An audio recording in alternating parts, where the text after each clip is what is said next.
অনেক ধরনের মিষ্টি পিঠাই তো খাওয়া হলো। শীতের সন্ধ্যায় এমন গরম গরম মুচমুচে ঝাল পিঠা যদি পাওয়া যায় তাহলে কেমন হয় বলুন তো। আসসালামু আলাইকুম everyone, welcome back to my channel. আজকে আমি তৈরি করব সিলেটের জনপ্রিয় নুন গড়া পিঠা অথবা নুনিয়া পিঠাও বলে অনেকে।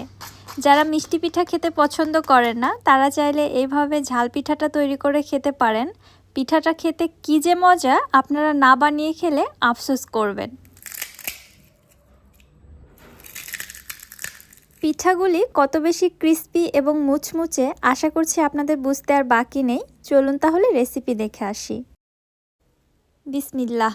চুলায় একটি প্যানের মধ্যে নিচ্ছি 1 কাপ নর্মাল ঠান্ডা পানি।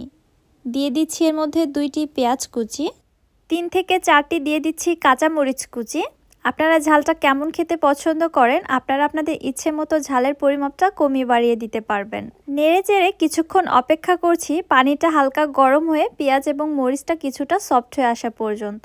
যখন দেখবেন এরকম একটা কালার চলে এসেছে তখন এর মধ্যে দিয়ে দিচ্ছি আমি 1/2 চামচ আদা বাটা, 1/2 চামচ রসুন বাটা, 1/2 চামচ দিচ্ছি ভাজা জিরার গুঁড়া, 1 চামচ দিচ্ছি মরিচের গুঁড়া। আমি আগেই বলেছি মরিচের পরিমাপটা আপনারা আপনাদের টেস্ট বুঝে কমিয়ে বাড়িয়ে দিবেন। 1/4 টিস্পুন দিলাম হলুদের গুঁড়া এবং 1 চা চামচ দিয়ে দিচ্ছি লবণ। লবণটাও যে যার স্বাদ বুঝে দিয়ে দিবেন। এবারে নেড়েচেড়ে অপেক্ষা করছি পানিটা ফুটে ওঠা পর্যন্ত।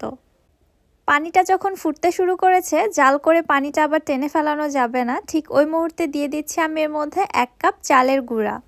আমি এখানে উঁচু করে মেপে 1 কাপ আটা নিয়েছি, যেহেতু এটা ভেজা চালের গুঁড়া এজন্য একটু বেশি লেগেছে। আর আপনারা যদি শুকনো চালের গুঁড়া নেন তাহলে কাপের মুখ সমান করে নেবেন।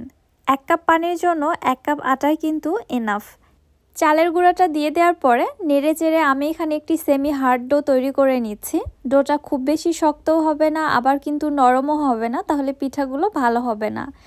এই পর্যায়ে ডোটিকে একটি ঢাকনা দিয়ে ঢেকে রেস্টে রেখে দিচ্ছি 3 থেকে 4 মিনিটের জন্য।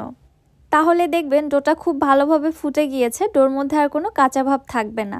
ঢাকনাটি উঠিয়ে নেওয়ার পরে চুলা থেকে নামানোর আগ মুহূর্তে দিয়ে দিচ্ছি এর মধ্যে আমি ধনিয়া পাতা কুচি। এই পর্যায়ে ধনিয়া পাতাটা অ্যাড করলে ধনিয়া পাতার ফ্লেভারটা যেমন স্ট্রং থাকে তেমনি এর কালারটাও কিন্তু একদম সবুজই থাকে।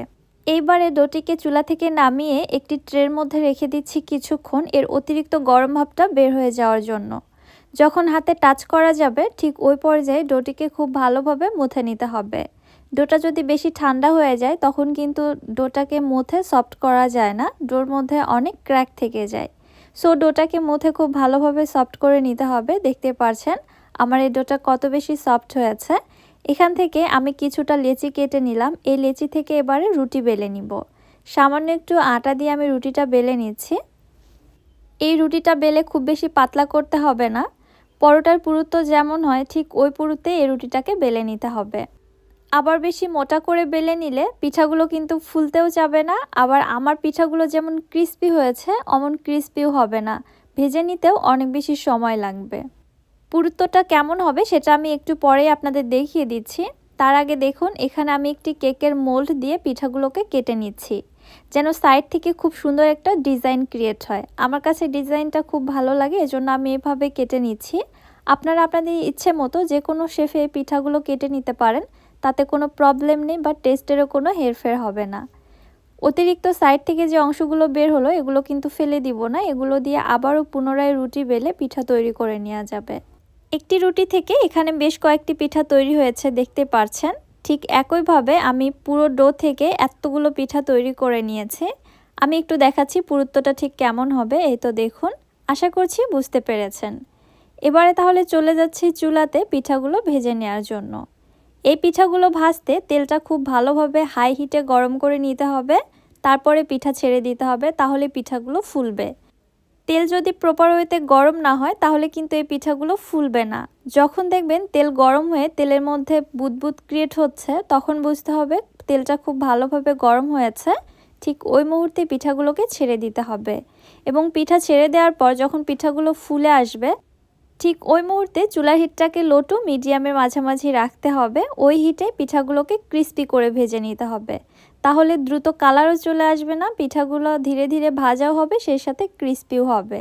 আমার এই পিঠাগুলো ভাজা হয়েছে, দেখতেই পাচ্ছেন। পিঠার মধ্যে যেমন সুন্দর একটা কালার চলে এসেছে, একটুও পুড়েও যায়নি বা ডার্কও হয়নি, তেমনই ক্রিস্পি হয়েছে।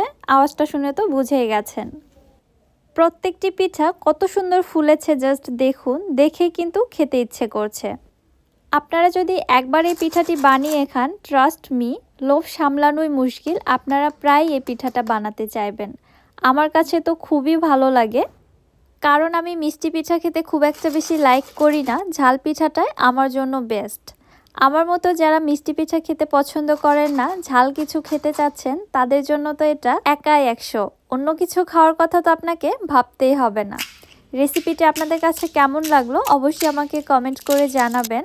রেসিপি ভালো লাগলে যারা আমার ইউটিউব চ্যানেল থেকে ভিডিওটি দেখছেন, চ্যানেলটি সাবস্ক্রাইব করে পাশে থাকা বেল আইকনটিতে ক্লিক করে রাখবেন আমার পরবর্তী ভিডিওর নোটিফিকেশন সবার আগে পাওয়ার জন্য। এবং যারা ফেসবুক পেজ থেকে দেখছেন, পেজটিতে অবশ্যই একটি লাইক এবং ফলো দিয়ে দিবেন। আজকের মতো তাহলে বিদায় নিচ্ছি। আল্লাহ হাফেজ।